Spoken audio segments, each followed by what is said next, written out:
Today we're going to be demoing running our Silhouette Cameos. These are craft cutting machines that can work with a variety of different materials, cardstock, vinyl for making stickers, heat transfer, fabric, and a whole bunch of other things in between. For safety with these machines, they're very low risk, so the requirement is, since you'll be in Maker Lab, long pants, closed-toed shoes, and safety glasses. Now to go over some of the components of the machine itself. We do have different versions, but they're all very similar. On the side here is power and ports for connecting to it, and then the controls. The unit here is where your blade or accessories will go in that you're actually running with, that can be removed and swapped out as needed. There's a couple different options for blades for cutting. There's a ratchet blade that you can adjust the depth, and they have a little tool built into the machine itself to help you change that setting. There's also the automatic blade that the machine will automatically set the depth for you based on the material that you select in the software. You can also put in pins to draw on cardstock, which we'll be demoing in a little bit. Along with the machine itself, there's some other accessories that can help run your job. If you're working with cardstock or small scraps of material, they have a sticky cutting mat that you can attach your material to so it can help hold everything in place. We'll be using this to draw and cut out cardstock. There's also roller trays to help, so if you're working with a large roll of material, you can set it in here and feed it into the machine, and we'll be using this for making stickers. So now to go into the software. For creating your file, you'll be using Silhouette Studio. This is free software that's available through Silhouette America. They have PC and Mac versions of the software that's free for the basic edition, which is what we use here. They do update the software, so the newest version might look a little bit different from this, but you can go to their support either through their website or their YouTube channel to get tips on more details of using their software. To go over just the general basics for running our projects today, I'm going to start with setting up our file for cardstock. So on the side here, on the right side, we can open up the page settings if it's not already open. The machine is set up for the Cameo 3, which is the model that I'll be using today. For the cutting mat, I'm going to go ahead and select the 12 by 12 Cameo cutting mat so that we can stick the cardstock on that. For media size, I'm using a standard 8.5 by 11 letter sheet. So this gives you a nice preview of where your workspace is for your design. You can also put in custom measurements if you're working with a varied size of scrap material. For creating your design, on the left side here, they have various auto shapes that you can use. There's text, and you can create text using any font that's on your computer. So just quickly to demonstrate that, there's the drop down, so you can select different fonts, font size, make other changes like that. For today, for our sticker, we're actually going to be using the Maker Lab logo. So I'm going to go ahead and delete this text box and go to open. And here I have our Maker Lab logo that I will import in. Any JPEG, DXF, or PNG file that you have on your computer, you can open up into the Silhouette Studio. Right now, our logo is just an image, so we need to create the cut lines. To do that, on the right side, I'm going to go to the Trace panel. We'll go ahead and open that up and select Trace Area. On your design, if you only want to trace part of your design, you can just select that area. Today, we want to make sure that we have the whole design included. On the panel, you also see some different thresholds that you can adjust how it traces. So anything that's yellow is what will be traced. So we want to make sure that our design is nice and clear there. And then I'm going to go ahead and select Trace. If you're working with a design and you only want a silhouette of it, you could select to only trace the outer edge if you want. Go ahead and move our original design off to the side. We no longer need it, so we can go ahead and delete that from our workspace just to get it out of the way. And now we have our design. We can adjust the size of it either by dragging the handles, or up at the top here you can type in a dimension. If you want to make sure you keep the same ratio, make sure you select the lock aspect ratio. I'm going to go ahead and just type in 2.5 on the width. You can also double click on the design or select the edit points tool on the left side to adjust an individual point if you want to do some modifications. For our design today, we're not wanting to do that, so I'll go ahead and undo that change. Right now, it's all grouped as a single design. If you right-click on it, you can release compound path to make the different components their own individual object on the file. Now, for setting up to send it to the printer itself so it knows what material and what tool you're using, we'll go ahead and select send in the top right corner of the software. Depending what machine you're using, this might look a little bit different. If you go to our older Cameo 1 version, it just has a single tool option, but the Cameo 3 has 2 tools that you can work with at once. So it comes up with tool 1 in red and tool 2 in blue. So for today, for our first project, we are going to be using plain cardstock, and on tool 1, we want to sketch. So we want to draw the design using a pen. On tool 2, I'm going to go ahead and just select the outer box here and say cut in blue,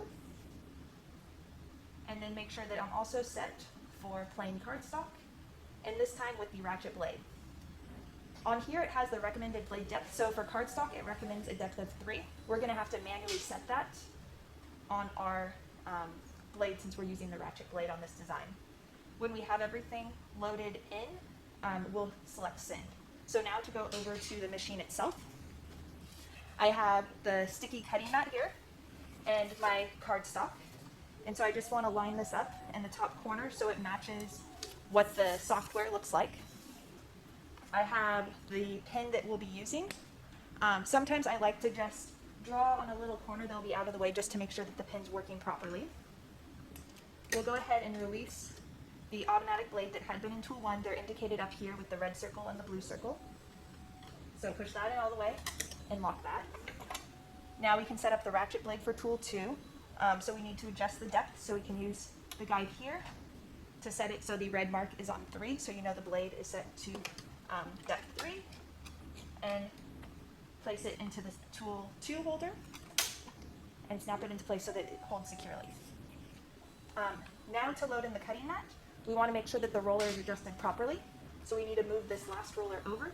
To do that, we can raise up the side using the lever and then release the lock and slide it over, and there's some notches, so once you feel it go into place, you can lock the roller again and then lower that side. We have our guide here in blue, so we just want to line the edge of the cutting mat up there. I've already turned on the machine with the power button on the side, so now I can select load, and our material's loaded and our pens are ready to go. So in the software I am selecting send.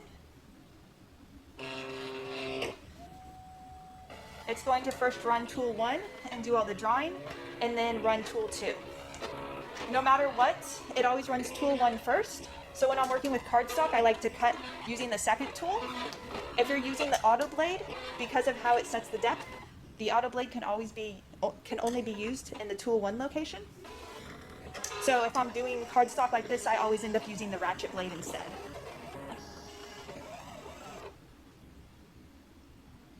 Okay, now that it's done loading, or running rather, on the side here we're just waiting for it to finish processing. I'll hit continue and then unload. We can now remove our material from the cutting mat, and we have our cardstock drawn and cut out. To go back to the software for setting up for using vinyl instead, I'm going to simply go to tool 1 and select that outer path that I had set to tool 2, and select the sketch. Make sure I have the outer path selected. I just moved it. Let's undo that real quick. So I'll just click and drag so everything gets selected and select sketch. So now everything is being run on tool 1. Now instead of cardstock, I want to make sure on the drop down I select vinyl, and I need to get to vinyl glossy because our sticker material is the glossy vinyl. Rather than sketching, we're now cutting. And this time, since we're using tool 1, we'll go ahead and use the auto blade. But typically for vinyl, you're working with a depth 1.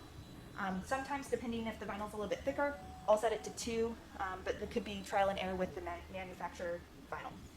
So now we need to set up the material in the machine for the vinyl before we hit send. So first, we'll go ahead and unload the sketch tool and the ratchet blade. We can go ahead and put the auto blade back into the tool 1 holder. And this time, we're going to use a roller tray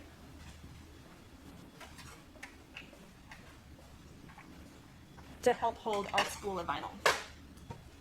So the roller tray is detachable, but there's feet that fit into these little notches to make sure it's lined up properly. So we'll just get that positioned. And then we can set the vinyl on the tray and feed it in. Since we're now working with the 12-inch vinyl, we want to go ahead and adjust the roller. So we'll go ahead and release that lock, and then get it into that notch that indicates the 12-inch. Lock it in place and put the roller back down. We're now lining the vinyl up directly with that blue line. And we have the vinyl pushed under the roller slightly, and we'll go ahead and hit load to feed it in. While I was doing that, I realized on the software we're still set up with the cutting mat. So there's one other change we need to make before we send this. So if we go back to design, on the page settings, we'll go ahead, instead of cutting mat, say none, and then media size, instead of letter, we'll go ahead and say 12 by 12. Since we're working with a roll, the length of it doesn't really matter as long as we have that 12-inch width and our design is fitting on the material. This red box is showing our cutting area, and while we are inside the cutting area, since we have the extra room, I'm just going to scoot that over a little bit. Now we'll go back to send and make sure it's set for glossy. We're cutting with the auto blade and we're ready to go. So I'll hit send.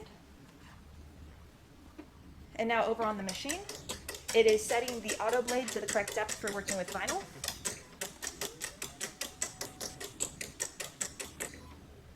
And now it's going to run the job.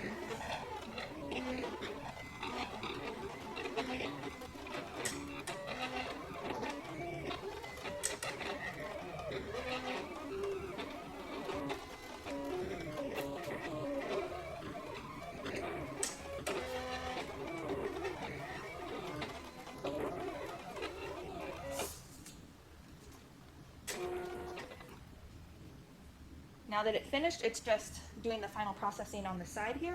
Now it's done, we can hit continue and unload. There's also an option that you could advance to the cross cutter, but I'm just going to use a pair of scissors here to cut this out. So it's a little bit hard to see right now, but looking closely you can see where the cut lines are. So I'm just going to trim out this piece. To use this vinyl again through the roller, you would just trim this so you have a nice straight edge, but then you could use the scrap on the cutting mat, so you don't have to waste material. So for the design itself, we'll go ahead and remove the extra material that you don't want, which is called weeding. So I'm removing the background. To remove the inside detail, you can use a pick tool to catch the material and help pull it up. Let's just make sure that this is in here secure. So you could use the tip of an X-Acto knife blade to get under the material if you prefer that over a pick tool, but do be careful since that is sharp. Now for if you want to apply the sticker. Right now, if you just tried to take this off to put it on something, all the different components would come out of alignment. So to help with that, we're going to use some transfer tape. So we just put this over the sticker. I'm going to use the scissors here again to cut out.